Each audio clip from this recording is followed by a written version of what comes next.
Hi everyone, today we're gonna review a Citroën Relay 2023. This is L2 H2.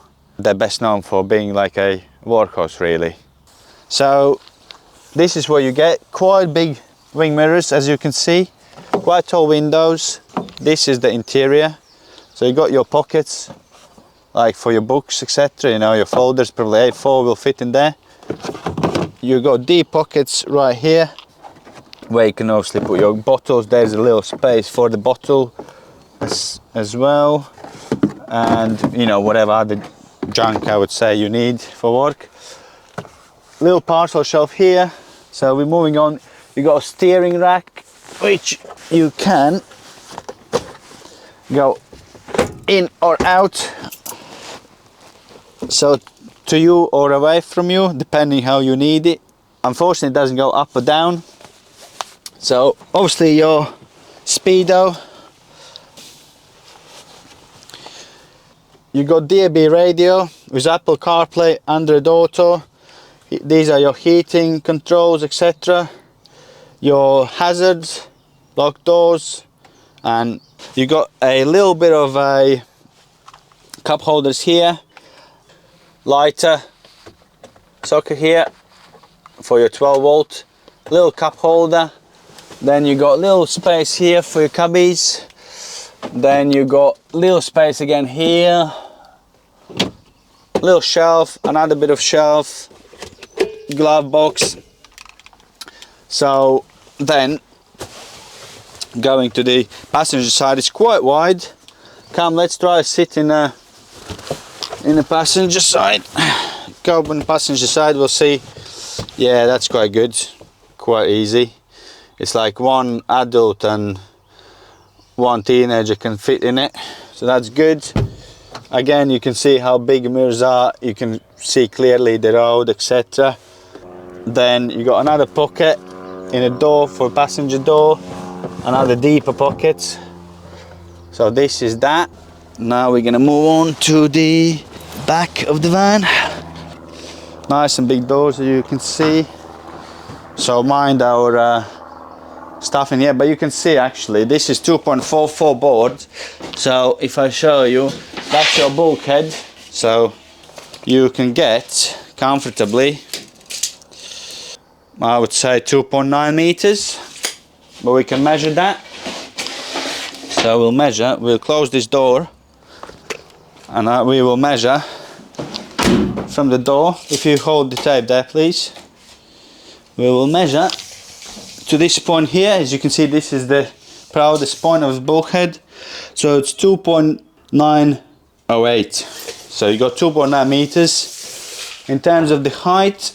So what you can get in from the floor, again from plywood to the rubber seal is 1775, but then you need to bear in mind you got these hooks for your doors, so that could jeopardize, depending on what you're trying to fit obviously. To that point, to be safe, it's 176 if it's a square box you need to fit in. So the width between wheel arches is 1340 or just under 53 inches. Let's go width here. So width here is nearly 6 feet or 71 and a half inches or 181 centimeter. So here we got a low sliding door. Let's go to that, check that. Again, nice big door as you can see, quite tall. To show you, you got a little bit of the space here. So there's like a shelf where you can store some stuff.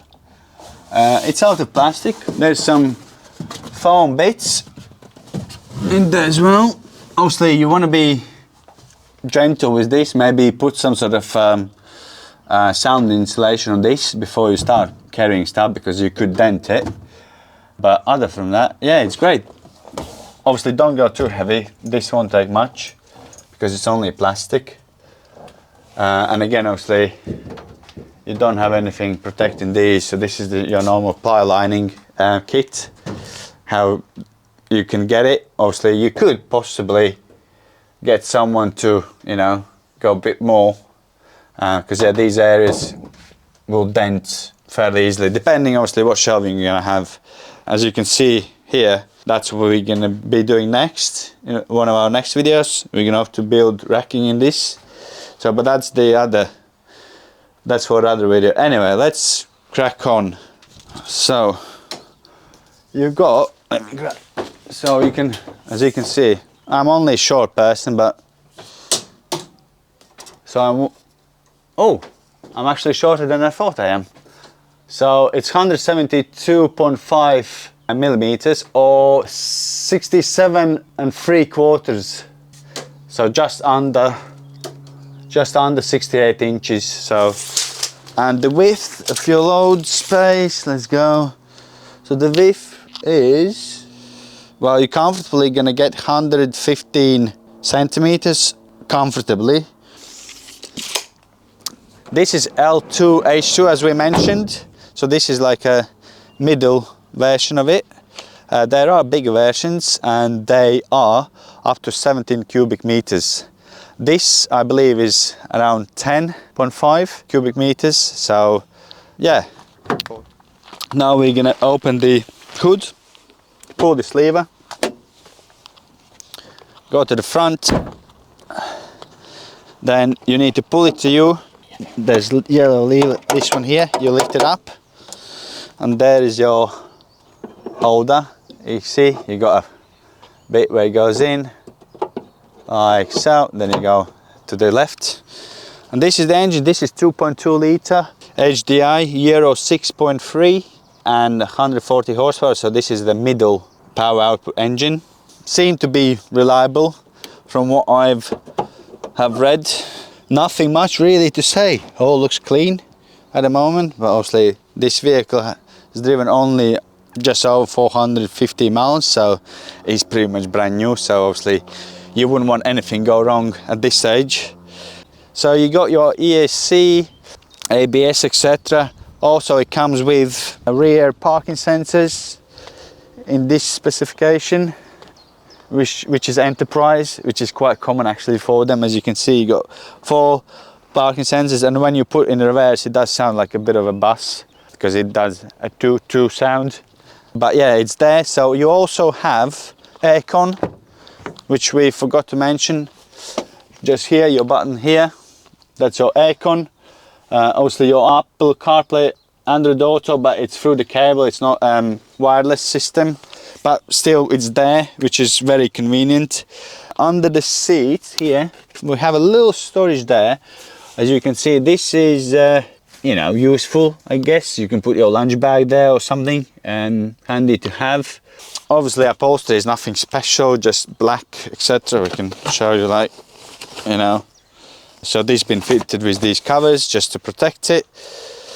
Tire size, actually we didn't mention that. So this comes with 15-inch wheels. It's 215/70/15C tire. This comes with Conti van contact. Seems to be okay, to be fair.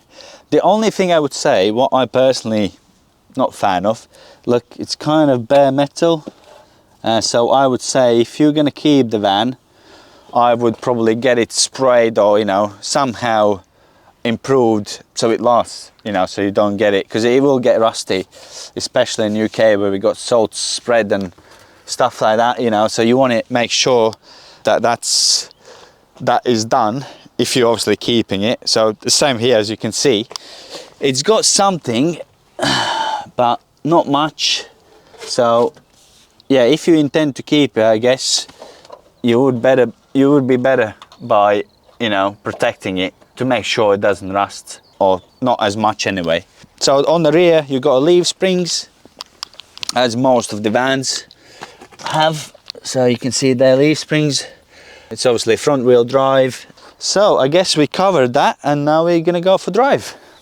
So the safety kit for this kind of van, or price of the van, is not too bad, all things considered. Yes, it's not plush or lush stuff, you know, it's all hard plastics, but what do you need for a working van, especially at this price point? It's got its siblings, Fiat Ducato and Peugeot Boxer. So another alternative, depending obviously, you know, they're slightly different specs, but they're very similar. They're based on the same engines, just slightly different, obviously, style, dash, etc. So it's more for probably, you know, what you prefer really, what floats your boat. This van or similar would be 21,995 plus VAT. That's if you pay cash, obviously, you know, depending on each and other circumstances, you might have to, you know, take a loan out, so it will be a bit more because you're gonna have to pay interest. Again, you look, you know, my phone, this is iPhone 13. You technically could, you know, put your USB to the your DAB radio or have Apple CarPlay. It does have navigation itself, it's there, so you know, it is for you to use. Don't know how well it is because obviously I haven't driven that much, but I have driven a little bit. In terms of comfort, it's okay. It is basic, don't get me wrong. It's not like your, you know, high spec vehicle, but it's all you need for work. And especially with this price, it's hard to fault it really. So yeah, let's just go for a drive.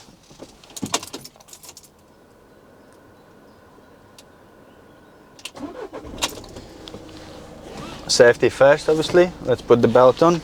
Handbrake, it's right there.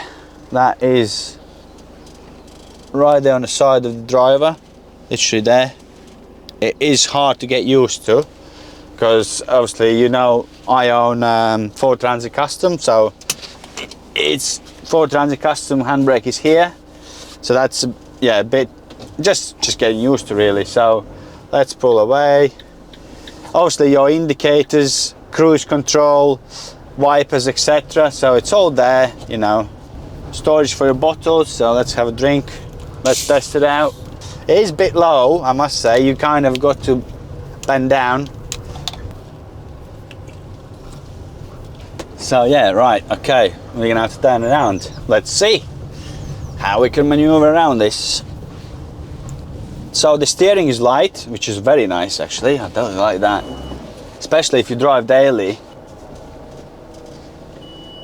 You can hear it gives you a beep, so people are aware that, you know, obviously you were reversing, which is brilliant actually. For this size of van, not always you're going to be 100% aware of what's going on, are you? So driving, seats are comfy, quite firm, but yeah, I do like firm seats, so it might not be to everyone's taste. Engine pull's brilliant, really like it. My Ford Transit Custom had a 125 horsepower engine, Euro 5. Yes, one thing I did forget to mention, that it has a AdBlue, which can be a pain. That's what I've read, but obviously, you know, only long-term usage will show if it is a problem or not. That's what I've read on forums. But yeah, it's quite firm because obviously we're light. This also comes with start-stop, which I personally don't like because I think it will kind of affect your starter mode, etc. in the long term. So I usually tend, it's right here on the buttons here, so you can turn it off, which I personally do. This particular vehicle can carry a load of 1,450 kilograms, which is quite a lot more than my Ford Transit Custom could, but then it's a different class vehicle, obviously, as you know. So this is sort of on par with Ford Transit van, which I have driven.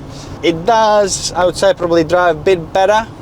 So for me, the seat, how I adjusted the seat is brilliant for my feet, but the gear lever feels a little bit too far back, so I would like a bit longer, a tad longer, but that's, I'm just a short person. So driving experience, I haven't driven Crafter, but I believe it would be nice. I've driven the, as I said, Transit van. That was slightly nicer to drive and less noisy. Also what I like is the gearing ratio, so I can go in fourth gear just above 1000 RPM, which is about 25 miles an hour, and it wouldn't like jolt. With Ford it wasn't the case, so Ford was struggling or wasn't particularly happy going at 30 in 4th gear, so that's the thing I did remember. What I don't like, these pillars make it a bit harder because you sit quite high. This is quite a big blind spot. That is the only kind of negative, I would say. Could have been better. Again, Ford's was slimmer, so yeah, drives, as I said, nice. Gears are short, so probably on a dual carriageway you don't really want to be doing more than, well, you can't be doing legally more than 60, but on a motorway 65 miles an hour I would say is probably the happy medium for this van. But yeah, drives nice. You got your everything what you need these days, you know. It's quite modern. It's not chic in any way, but if you want robust, easy to maintain, a workhorse which is, you know, reasonable in terms of pricing. The, you know, Ford is probably near 50 grand. As you would know, you know, these days vans have gone through the roof in terms of costs. But yeah, so far so good. I've done nearly 100 miles in it, and you know, I wouldn't mind having a van like that. So hope you enjoyed this video, and we'll catch up in my other videos.